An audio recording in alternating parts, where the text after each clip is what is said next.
I'm Jan Schakowsky, and you're watching TAPED with Rabbi Doug.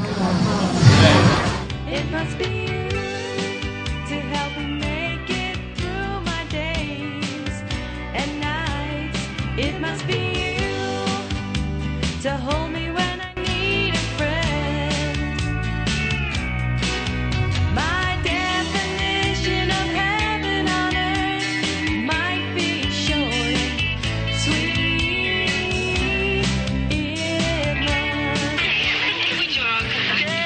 We're here at the Greater Chicago Jewish Folk Arts Festival, a biannual event which takes place featuring every kosher caterer, every kosher restaurant, featuring Jewish musicians from all over America, not to mention those Jewish musicians based here in Chicago. It's a wonderful event. Thousands and thousands of people attend. We plan on visiting with some Jewish politicians, some movers and shakers in the Chicago area. We hope you enjoy yourselves and be with us here today on Tape with Rabbi Doug. Hi, we're here at Tape. I'm with Michael Lorge. Michael is the mover and shaker who originally and still today coordinates with a couple other people this wonderful festival. Michael, can you tell me how many times has this festival taken place now? This is the 10th festival since 1980. We do it approximately every 2 years. What is really the goal of the festival? Of course, it's a gathering of the Jewish community, a gathering of Jewish musicians and people in the Jewish community who want to serve food and make themselves known. What is really your goal as the coordinator of this event? Really two goals. One is that we, as you say, want to bring everyone together. It's very important to us that the whole Jewish community is here, whether people are to the right or to the left religiously, or dove or hawk in terms of the issues of Israel. Everybody's here today joining together and celebrating. Secondly, we want to showcase Jewish talent for ourselves and for the whole general community as well. There's a lot to be done to show and give opportunities for artists and musicians to do Jewish work. This is Roz Epstein and the Solomon Schechter Choir.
Here visiting the festival today from Israel is Dr. Larry Hirsch. Larry, a former Chicago resident, is now living in the city of Beit El, which is in the West Bank. And Larry, first of all, I want to welcome you to Taped with Rabbi Doug and welcome you back to Chicago.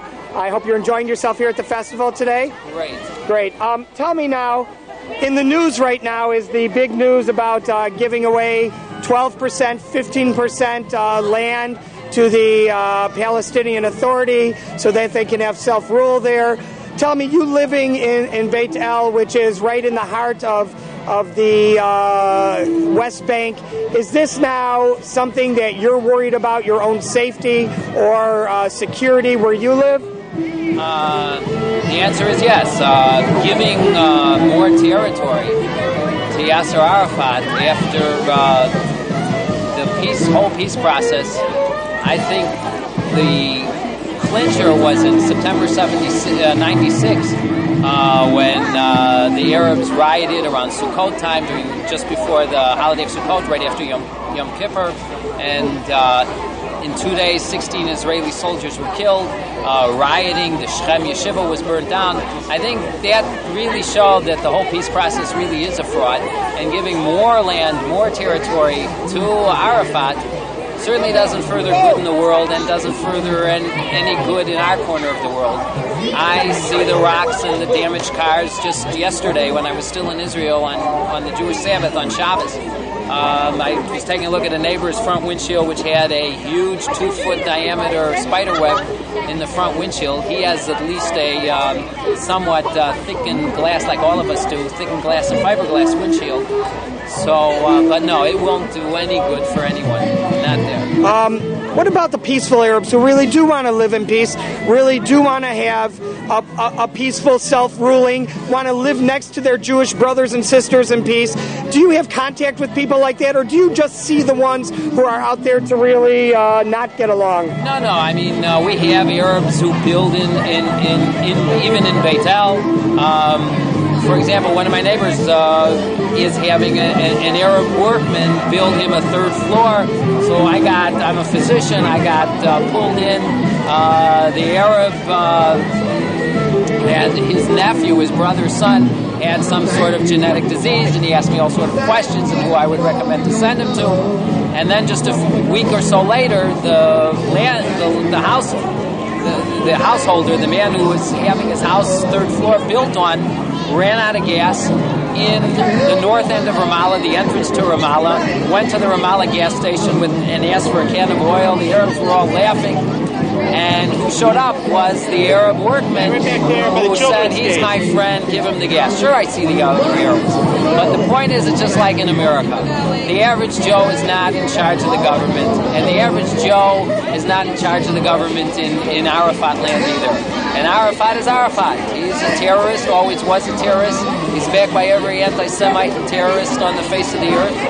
And we're all very happy to see the Jews slit their own throats by giving more land to a man whose still avowed mission in the world is to destroy the state of Israel.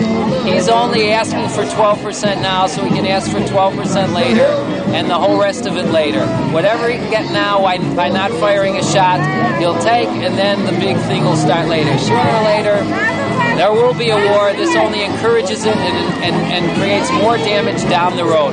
To limit the damage is to limit Arafat's power now, say no more land for Arafat, and then at least that way, when the ultimate no comes, no, you won't get any more, the damage will be limited, because the Arabs, once they get the ultimate no, whether the ultimate no is now or it's 2 or 3 years from now when they're asking for all of Jerusalem and all of Jaffa, which is Tel Aviv, and all of Beersheba and all of the Galilee, then when they go to war for that, the damage will be even worse.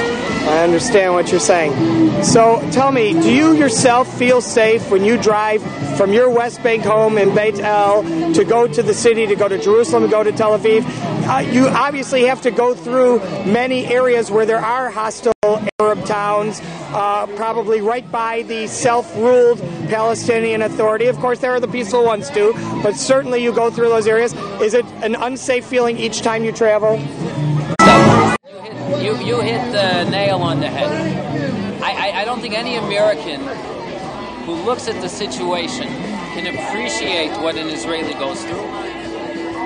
You don't drive around West Rogers Park or Skokie or downtown Chicago fearing any second that either a rock will come through your front windshield or that the Arab passing you up on your left side is going to start shooting. I have palpitations every time I get behind the wheel of the car. I'm a physician. I drive north from Beit El to Shiloh twice a week, to Malay Lavona, which is also north, twice a week. Shiloh is Shiloh, where Prophet Samuel was. Malay Lavona is also in the book of Samuel. The drive to Jerusalem isn't as bad, but my wife was driving back from Jerusalem the other day, and the bus in front of her was rocks flew through the windows. It's not a safe feeling, and it's only going to get worse if you give more power, more guns, and more ability to create trouble to Yasser Arafat. I understand what you're saying, and of course you're entitled to your opinions, and there are those from Peace Now who think opposite. They think that if we give them, that they really do want peace. Whatever the case might be, all we can pray for is that whatever the outcome, it becomes a peaceful outcome, and each of us should live side by side in a peaceful world. And thank you, Dr. Hirsch, for being with us today. Thanks, Doug. I'm here with Jan Schakowsky. She has won the primary for the Democratic Party for the 9th Congressional District in the state of Illinois for the U.S. House of Representatives. She'll be running in November against Herb Sohn from the Republican Party, and she is looking to take the seat of Sidney Yates, who, of course, was with us for so many years in this position. Jan, you are, of course, a member of the Jewish community, and I think that's part of being in this district, an important factor in winning this election. Of course, I know Herb is Jewish also. What do you think you, as a congresswoman from this area, have planned different than maybe Herb or maybe even Sidney had planned, as far as helping us in a in a political way to help us move on? Well, I think anyone elected from the 9th Congressional District has a particular obligation, what I welcome, to represent the Jewish community and our interests, which means it would be hard to beat Sid as an advocate for the state of Israel when it comes to funding for, as part of our foreign aid budget, make sure that all of that money that we want to see go to Israel and help keep Israel safe and strong goes there. And our domestic agenda as well. We have an agenda of tikkun olam, repairing the world, and that I see as an important role that I can play as well. Very nice. I know that you're very excited about this, as the community is for you now. If you weren't doing this politically, what would you be doing? I've been a long-time activist. I've been involved in issue politics for about the last 30 years, representing consumers and senior citizens, making sure that people have health care, that their electric lights don't go out. So I am in this for life, one way or another, to try and help families do better. Wonderful. I wish you much success. And if for some reason you don't win, we know that you're going to be out there working for the people of the state of Illinois as well. But we wish you much success, and hopefully we'll see you in Congress this January. Very good. Bye-bye. This is Peter Himmelman now at the festival. And you'll see there's Ruby Harris on violin. Check. We're going to move into another dimension.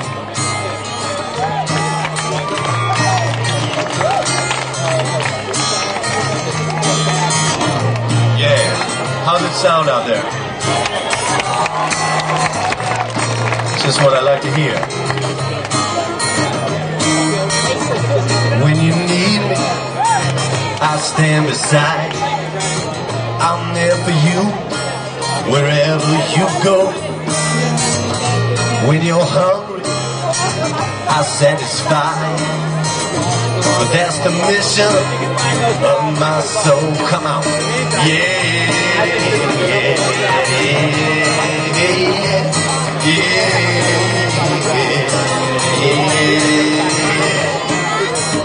When you need confession, I'm there to listen. When you cross the ocean, I got a boat to row. When you need attention, your audience won't be missing. But that's the mission of my soul, y'all. Yeah, yeah, yeah, yeah, yeah, yeah.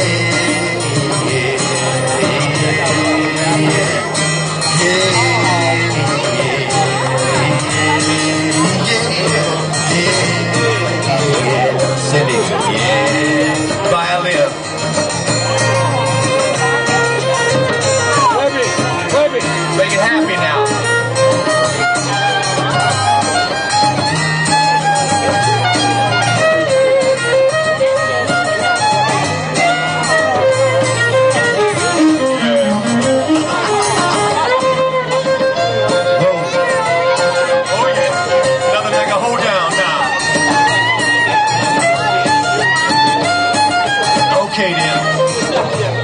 you're sleeping, I'll make a bed.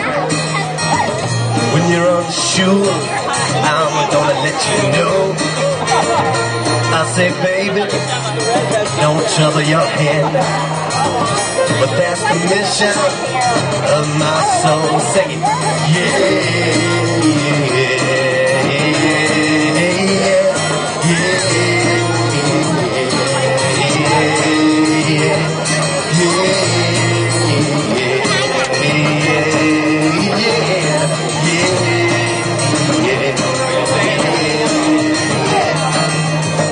when you're making play and you need a part, baby, I'm your man. Just tell me when do we go. You be my flower, I'll be your God. That's the mission of my, what's soul and head sign? Oh, that's cool. There's a woman to my right, dancing at the Caldwell Woods. Let me tell you something, she can really use her hands. When it comes to sign language, this lady, she really got the goods. She knows all the signals, she knows all the commands. She's dressed in black, just like Johnny Cash. She's a country singer when she ain't working here. She don't get paid a whole lot of cash.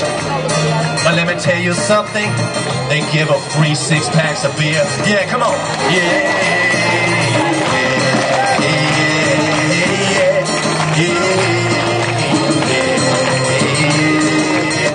Yeah, that's the mission of my soul. Yes, it is. Yes, it is. That's the mission of my soul. That's all right. That's the mission of my soul. Okay.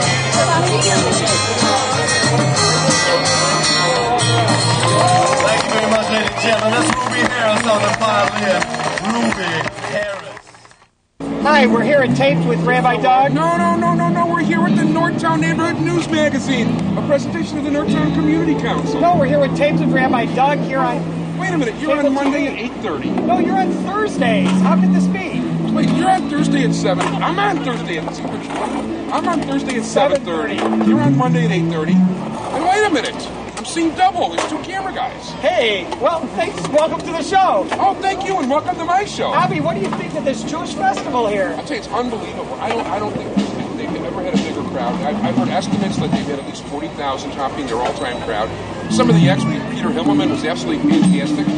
You know, he's the last of the family I haven't seen. I've seen his other in-laws, Bob Dylan, somebody, and Wallflower, the other guy, and you know, they're pretty good. And it's been a great show. I think it's been a great day. Yeah, I tell you, the one thing I like is that you have people here of all different. You've got the ultra right wing, you got the ultra left wing, you got the weirdos in the middle. And I mean, it's just such a variety of people. You rarely see these kind of people gather together in one place. And everyone can eat here because everything's kosher. Yeah, it's unbelievable. I know, it's great. It's great, and there were at least 7, 8 restaurants and 2 or 3 caterers, and you can get lemonade. You know, I think that the key to this is that people from all backgrounds are able to really identify themselves as Jews by coming to an event like that. You know, this festival for the Jewish community is really an all-encompassing thing, because not only do we have things for religious things, but there's a lot of secular. Every synagogue, every little Jewish organization, secular with no religious connection but a cultural Jewish connection, had a booth here today. It really made everyone feel that they were part of this, don't you think? I agree, and not only that, but they get to learn about each other too, and I like that very much. And you know what, as long as we're on the subject, I think we should give credit to people like Michael Lorge, and Judy Good, and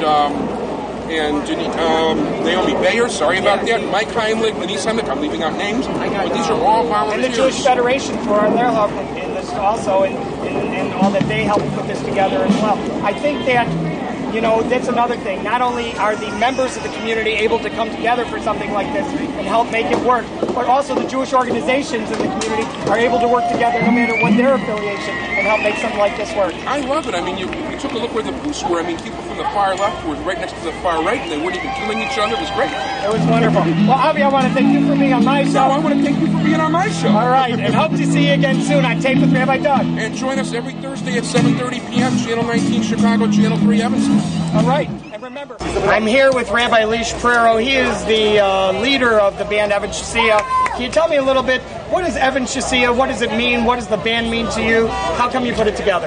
Well, Evan Shazia is a Jewish rock band. The word Evan means rock, and the Evan Shazia was the foundation rock that was under the Ark in the Holy Temple in Jerusalem.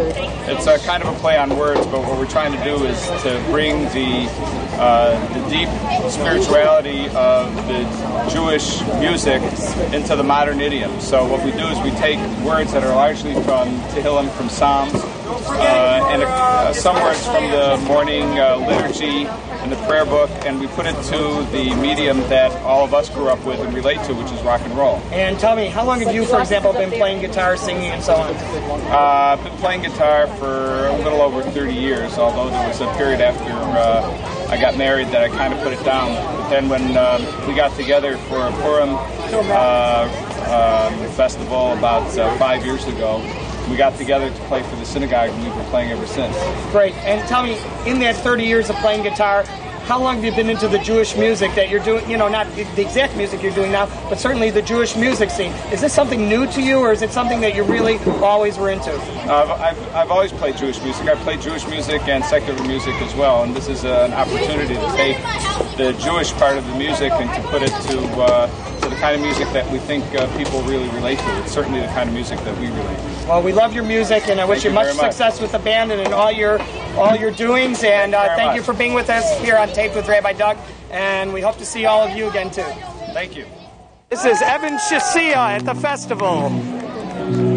Ana Avdo de Kutsha Barichu. I'm the servant of the Holy One.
Taped, and I'm here with Rabbi Zev Cohen, the rabbi of Congregation Adas Yeshurun.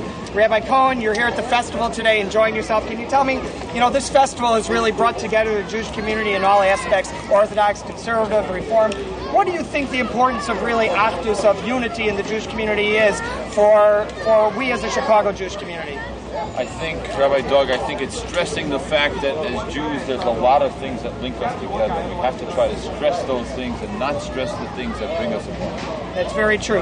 And do you feel that way about Israel too? What can we do right now? There's a lot of things right now with the giving away of some more land for the Palestinian Authority to have self-rule. There are a lot of people who are against it. There's the Shalom Now who says give them what they want so there'll be peace. How can we find a real medium to find peace between those people who are supporting Israel and supporting the Jewish community as a whole without really alienating them and saying, you know what, I can't be part of this community because there's too much tension between everyone? I would be smart enough to answer that question. I wouldn't be Rabbi Cohen in Chicago. I'd be some great sage living somewhere else on this planet. I have no idea. It's a very difficult issue. I think these type of festivals that show that there's so much that unites us have the chance of step by step of bringing us a little closer together. I think that's the key to everything, bringing us close together. I want to thank you for being on the show. And we should only know, of course, more actus in the Jewish community, more unity in the Jewish community with things like this taking place. And, of course, in Israel as well. Allah Shalom in the Jewish community. Well, that wraps up another Jewish Arts Festival here in Chicago until the year 2000. See you again here at the Arts Festival in the year 2000. And see you here on Taped with Rabbi Doug next week. Thanks for joining us.